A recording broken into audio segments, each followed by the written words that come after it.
All right, Jessie, we are going to be talking back and forth here, you and I, because we never got to finish really our conversation with you that started several years ago with Circuit Riders. Before that, I do need to introduce you. This is Jessie Hart, if you don't know. We have supported Jessie as a kingdom worker, somebody who is helping build God's kingdom. You are doing some vocational ministry with a group called Circuit Riders. But before we get into that, I need to ask you a question that we learned at camp this week. And so, what is your favorite way to eat a potato? I like twice-baked potatoes. They're my favorite. Twice-baked potatoes. Where's that from? My mom makes really good twice-baked potatoes. Okay. Renee, well, good deal. Well, we've been supporting you for a few years, like just praying for you, and various people have financially supported you as well while you were with Circuit Riders. You're still on our lobby video because I have forgotten to take that part off, and I'm sorry for that. But you were somebody that we as a church got behind and said, hey, we believe in Jessie, let us help her.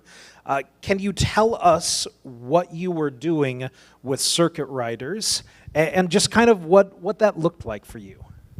Yeah, so for those of you who maybe don't know much about Circuit Riders, it is a discipleship training school that's designed to help people grow in their relationship with Jesus and then develop them as a leader and then ultimately send them as a missionary. And so it's a school where if you're out of high school to like late 20s, you can apply and be a student at this school. And it's broken up into two phases, the training and then the outreach. And really the heart of Circuit Riders was to reach college campuses and high schools with the gospel. And so you get a bunch of young people trained, and then you send them back to other young people who would just receive them and hear the gospel. So that's what I was doing. I left to be a student of this school in fall of 2022.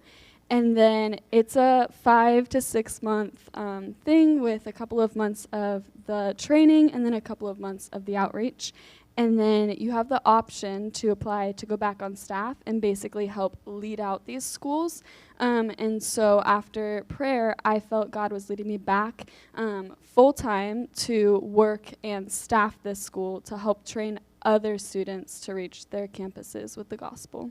So you went as a student yourself, someone who wanted to learn, wanted to reach out to high school, because you did mostly high school campuses on your first tour, is that the right language? Your first trip down the eastern United States, and then you came back on staff to help coach people to do the very thing you had just done the year before. Yeah, exactly. So I actually had no idea if I was going to be going to high schools or colleges. And we got to choose like a region that we would prefer because they split the students up into teams of like 10 to 15 students. And so you're just thrown into like, I don't know what region of the United States I'm going to. I don't know if I'm going to college campuses or high schools. We had a little bit of say, but we really didn't know until it was like revealed that at the end of the lecture phase. But yes, I went to high school campuses. My first tour as a student, I toured the entire East Coast, so we made a loop Canada to Florida, and we stopped at different schools along the way and then stayed in host homes. And the people that helped staff that school, they're the ones that had made the connections with the schools and kind of prepared the way for us as students to hop on those tours. And then after you had, my memory is that after you had led a tour, so you went on a tour as a student, then you were leading a tour, and then something else even, you got involved in a different part of Circuit Riders ministry as well. Yeah, so after I had both gone on a tour and then led a tour, I felt kind of a shift in what God was calling me to do within CR. And at the same time, I also was dealing with a little bit of fatigue and just being like really tired all the time. And so I didn't think that like my body could handle another 2-month tour.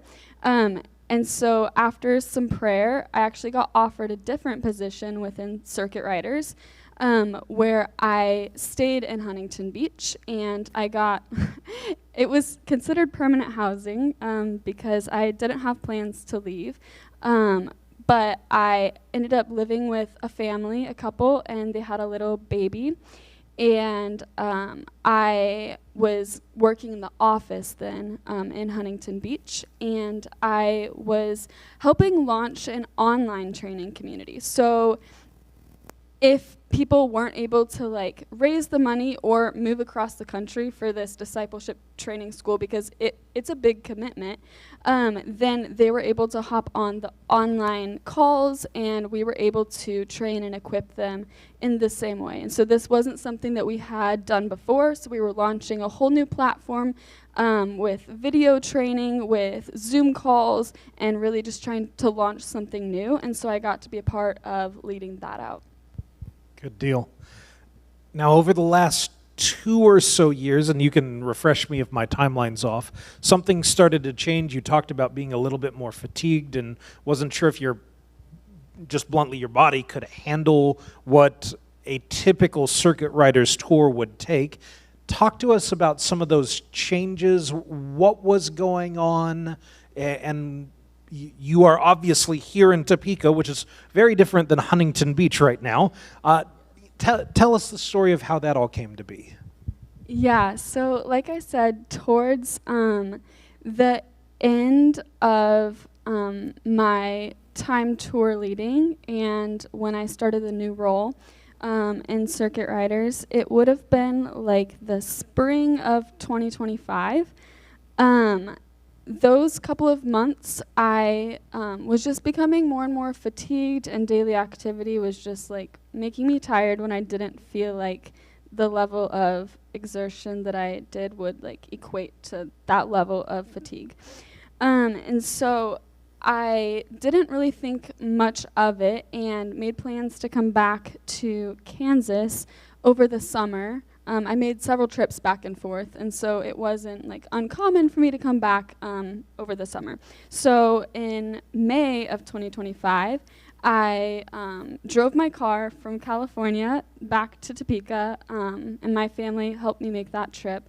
And then 4 days after I got back to Topeka, I made a trip to Lawrence with a friend, and on the way back, my car hydroplaned because it was raining, and I ended up getting in a car accident, and I hit the concrete barrier and got a concussion and whiplash. And so ultimately, like, everyone was okay after the accident. No other cars were involved, which honestly is just a miracle because there were so many cars around me, and I really feel like God just protected me and my friend in that accident. But after that, I had whiplash, a concussion, my car was totaled, and then 2 weeks after all of that happened, I had a sinus surgery that was already planned that I was going to do, and so I decided that I would go ahead and still get that surgery done. So there was a lot going on. It took a long time for that recovery from the surgery as well, about a month. And at the same time, I was still trying to fundraise a little bit more to go back to California. I was also making trips to Alabama to go visit my grandma, who was pretty sick at the time, and I didn't have a car. So all of this compounded, and it was a really rough summer. And then I would say a couple months after the accident, I started to get even more sick, and so I started going to the doctor, looking for answers. I think I've shared with a lot of you guys, some of the symptoms, but it was muscle aches and weakness, headaches, brain fog, stomach ache, fatigue, and the doctors were doing all the tests they could. I did an MRI, EKG, blood test, EMG, like all of them, and everything was coming back normal, which was really good news that nothing major was going on, but it left me with a lot of questions. And also during this time, I was still in school and I had to put those classes on pause. So my life was just kind of turned upside down in that season. And I just want to speak to some of that, because sometimes when you're not sure what's going on, but everything's coming back normal, we can think that that's good, and I'm glad you do, but it can also be incredibly frustrating when you know something is going on with your body, there's something that's wrong, but you're not sure what it is, and no one can seem to figure it out, and they say, well, you should be fine, and there's just nothing there. So tell us a little bit more. You have since found out more about your medical condition. Walk us through the next couple of months and year to where we are now in terms of how you are doing medically. Yeah, so after a period of just going to doctor's appointments, getting tested, not knowing what was going on, it was very frustrating.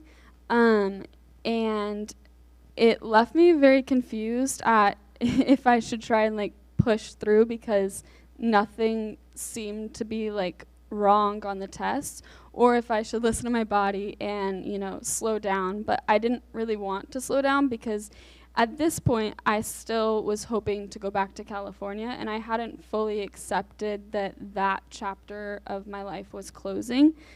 And so I actually didn't make the decision to stay in Kansas until like November, December. So it was a good 6 months of really just like wanting to go back to California and be with my friends and do my old job, but being here and navigating the health challenges. And so within the past 2 months, my dad actually, through a friend at work, got in contact. It's kind of a long story, so I would love to share it more in detail with you later on. If you have questions, you can ask me. But basically, a friend of a friend knew a doctor in Guatemala who practiced both Western medicine and homeopathic medicine. And she is a Christian, and she said that she would hop on a Zoom phone call with me, and that she wanted to help me get answers, which was just a huge answer to prayer, because at this point I felt like I had kind of exhausted all of my options of finding an answer. And so after that phone call and sending in some of my medical history, she said that she thought that there may be some inflammation in my body, which was causing pain, and that because of an excess of sugar, my mitochondria weren't functioning properly, and so that was causing a lack of energy. And then she also said that there were some toxins in my body from previous immunizations and then being sick a lot as a kid. And so this wasn't an official diagnosis, but this was her theory as to what may be going on. And it was very comforting to at least have an idea or a direction of, where the treatment should go from there. And so you're now somebody that is relatively cautious with sugary things. Is that fair to say? So we had strawberry shortcake as a small group, and you were hard pass. Well, I really wanted it. It's okay. But yeah, I am now on a new diet and doing some medications. But the diet is no added sugar, no bread, and no milk. And it has been very difficult to stay away from sugar because I love my sugary drinks. Well, tell me one thing that you cannot eat anymore that you wish. For Caitlin, it's Wendy's chicken nuggets. That is what Caitlin longs to eat but is not allowed. What can you not eat that you're not allowed anymore? Well, this is a drink, but I used to get the big McAllister sweet teas with the flavor added. They were my favorite. Can't have those anymore. Way too much sugar. Bummer. I also want to speak to something you said, because it's something that that Caitlin sometimes talks about of when you're feeling fatigued and you know there's something wrong, that balance of of wanting to push through and discerning when should you push through and just say, you know what, I just need to do this, and essentially try to force yourself to do something. But there are also times when God is calling you to rest and to not need to do that thing that we kind of tell ourselves, well, I have to do this. Well, you don't have to. Have you been taking more time for rest lately? How has that worked? Yeah, I think it was a difficult thing to navigate, especially when I was in the thick of it and super sick. I think I was still trying to work part-time at God's Storehouse as a cashier. And at the time, I was working like 25, 30 hours a week. And it was very difficult for me. And so I slowly had to start asking them to cut back my hours. And so instead of 25 hours, it was 20, and then it was 15. And at one point, it was 10 hours a week, which it just wasn't a lot. And so I wasn't making a lot of money, and I wasn't, able to work a lot. And then I was home. And so I think like the work balance of that was difficult. And then also just like wanting to show up and do things. It was difficult to find a balance for sure. I want to ask what you are doing right now. So what have the last couple of months look like? You're not a cashier anymore. You're doing something a little bit different. Tell us where you are at right now and what's going on. We'll get to future plans later, but what's going on right now? Yeah, so after I had to cut back my hours to like 10 a week working as a cashier, I actually got approached by my boss asking if I wanted to work as a barista in the coffee shop that's attached to the thrift store. And I automatically was super excited about it because I had wanted to be a barista for a while, but the opportunity just hadn't come yet. And so when he offered, it was just a huge answer to prayer, because he sent me to the second location for the store, which was slower because we're still kind of growing and building that store out. And so I was able to work now about 20 hours a week, 25, just because the pace is slower and the job itself is easier on my body. So I'm working as a barista out at the East God's Storehouse location. Personal question. Can you teach me how to do latte art? I would love to. You can stop by the store. Okay. It is on Caitlin's life list, and I share that with her. And so we'll talk after the service. You've gone through a lot, Jessie. You were in a place where you thought God was calling, not you thought, God was calling you and having you do ministry. And then largely because of a sickness, and especially one that at that time was not identified, you had to step out of that. Just tell me a little bit, how have you seen God at work through this whole process? Anywhere along the journey, what have you seen God at work doing? This is the thing that I want to hear most from you. Yeah, I think looking back on this season, or this past season, I can see so many ways that God was at work. But in the midst of it, it was very difficult. I think one of the ways, as I was transitioning out of Circuit Riders and back to Kansas, that I felt really loved and seen by God was just the way that the leadership at Circuit Riders cared for me and walked me through that process. Ultimately, they left the decision up to me, but they had so much wisdom and so much care for me as a person and not just what I could do for their ministry. And so, like I said, I was living with a family at the time, and I got to know the wife, Casey. And when I had to leave in May and I realized I wasn't going to be able to go back to pack up all of my belongings, she FaceTimed me and she was like, hey, I will pack up your entire room and have it ready for you whenever you want to come back and get it. So she actually stored, well, their family like stored all of my belongings nicely packed up for me for months, and kept in contact, just reaching out and really loving me well. My family has also been super supportive and taking care of me in a season where I couldn't take care of myself. And they were really patient with me. And I think, especially when I was really sick, I was frustrated a lot and I was really angry. And they were so patient with me. Another way that I have seen God work is like almost a false identity being tied to being in ministry was stripped away, and I had to find myself outside of my job. And so I am in the process of reconnecting with God in a new way and learning that he loves me even when I can't like do what I wanted to do for him. So I think it just stripped away a lot of like striving and working and seeing that as my identity. And then when I like couldn't do anything, you know, physically for a couple months, and reading my Bible was hard and I just felt like I had nothing to offer, he really met me in that season. And like I said, it was hard to see that when I was in the middle of it, but looking back, it's like he was just so faithful.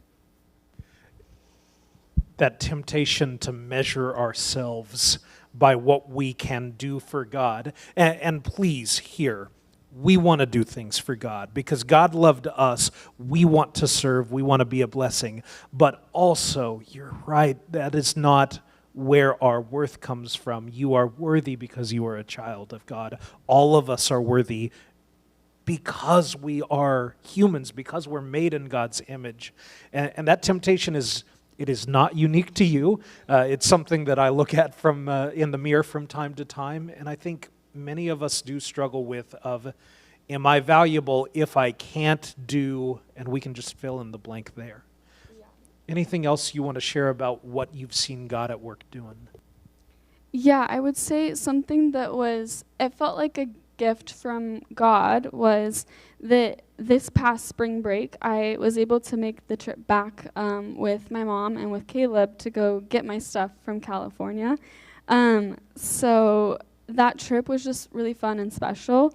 But when I got back and I gathered my stuff and I got to attend the old church that I was going to and see my friends and my leaders, it felt different, and not in a bad way, but I just felt like released from that assignment, and also just like it just felt like everything was wrapped up nicely and in a way that I felt good about leaving and not like upset or like it was against my own will. Like I felt like that season wrapped up nicely.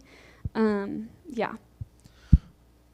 Well, you're here in Kansas now. Can you just tell us in 30 seconds or so, like, what are your plans for the future? Where are you going from here? Yeah, so right now, like I said, I'm working as a barista, and I'm finishing up my bachelor's degree. I'll graduate in December, and that got me thinking, like, what am I going to do after I have my degree?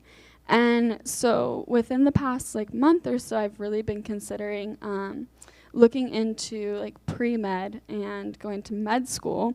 When I was seeing all these doctors, it really like reminded me how much like I found that interesting. My degree right now is in psychology and counseling, and so I was thinking I wanted to like lean more the counseling, psychologist route. But I think that now I'm really interested in the medical side of things, and ultimately I really want to be a neurologist, so I'm looking into what it might look like to go to med school for that. Awesome. Can you share with us a verse, something that is meaningful? I think you were looking at, was it Psalms 25? Yeah, Psalms 25. I have it in ESV, but I think it's going to be up there too. It'll be up in NLT, but that's sometimes good to see the differences, so go for it. All the paths of the Lord are steadfast love and faithfulness for those who keep his covenant and his testimonies. For your name's sake, O Lord, pardon my guilt, for it is great. Who is the man who fears the Lord? Him will he instruct in the way that he should choose. His soul shall abide in well-being, and his offspring shall inherit the land. The friendship of the Lord is for those who fear him, and he makes known to them his covenant. My eyes are ever towards the Lord, for he will pluck my feet out of the net. Turn to me and be gracious to me, for I am lonely and afflicted. The troubles of my heart are enlarged. Bring me out of my distress. Consider my affliction and my trouble, and forgive all my sins. So this verse for me, it was just meaningful because I did feel like I was in a season that was very difficult. But I saw God in it, and he met me and guided me and led me in ways that I wouldn't have chosen for myself, but that are actually what I needed. And looking back, I'm just so grateful for his leadership. And as we were talking and kind of preparing this interview together, one of the verses that came to my mind for you was actually Colossians 3.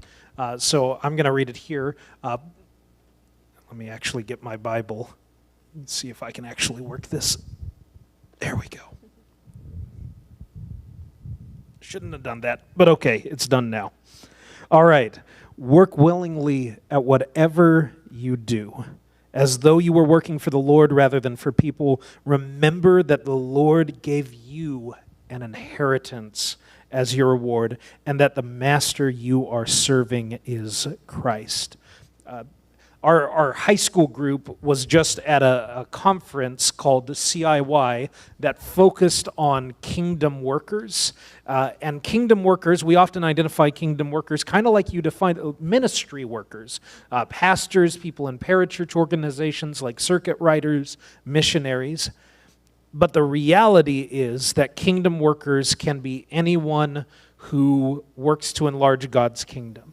The reality is kingdom workers can be an accountant who keeps their ethics and does things rightly even when other people don't. A kingdom worker can be someone like a teacher who calls kids, students, to better. A kingdom worker can be a barista who prays over the coffees that she serves and is kind to people and customers that come in. And a kingdom worker can be a neurologist, there's the word, or a neuroscientist, I'm just saying, but a neuroscientist or a neurologist, there it is, who cares for patients and who walks with them in times of distress. You can be a kingdom worker, and we see in you that you are a kingdom worker, whether you are in or outside of vocational ministry. And we as a church, I want to take some time praying for you. I apologize, I didn't ask you about this in the beginning. Would you be okay if we just walked down there and laid hands on you and prayed for you? Would that be all right? Yeah. Okay, let's do that. If you'd like to gather around Jessie, we're just going to pray over her and lay hands on her shoulders and just thank God for her, for the work she has done, and also for the work that she has yet to do that God is guiding her to. So Jessie, if you want to come here, come on down if you would like to pray. I'm going to ask if someone else would pray first, and then I'll close. Would someone like to pray for Jessie?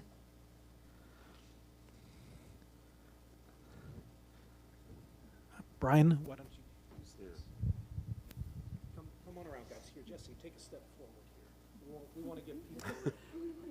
Sorry. Dear God, thank you for Jessie. Thank you for the wonderful daughter that she is, that you have blessed us with. And thank you for her heart.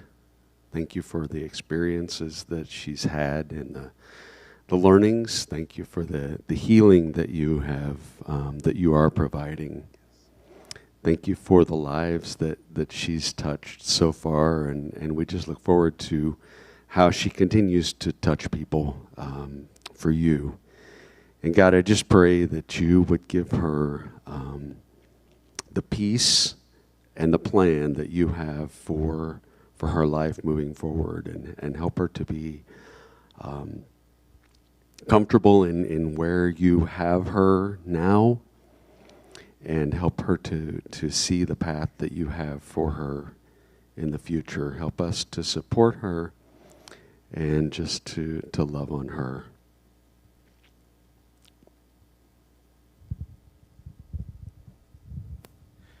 God Almighty, we know you love Jessie.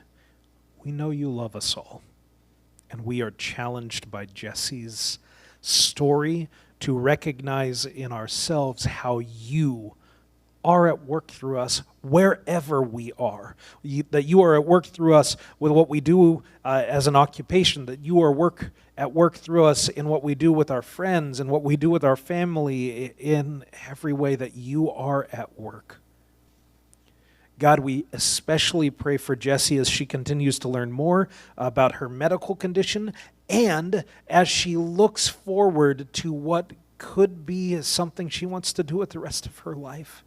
Lord, would you bless her? We see both joy and wonder and goodness, and we also see the hard times where she has to sacrifice something that she really likes in order to be well, or whether those times when she gets frustrated because her body just isn't cooperating. We pray for further healing, for more energy, and we are grateful for what you are doing in her. God, would you do more in her, and would you do more in us? Would you help us all be the kind of kingdom workers that you are equipping us to be? Help us follow Jessie's example and see how we can live out your work in everyday life. That is what we ask for in the mighty name of Jesus. Amen. Jessie, we're grateful for you. We look forward to what God is doing with you. Blessings to you. And church family, blessings to you. Go in peace.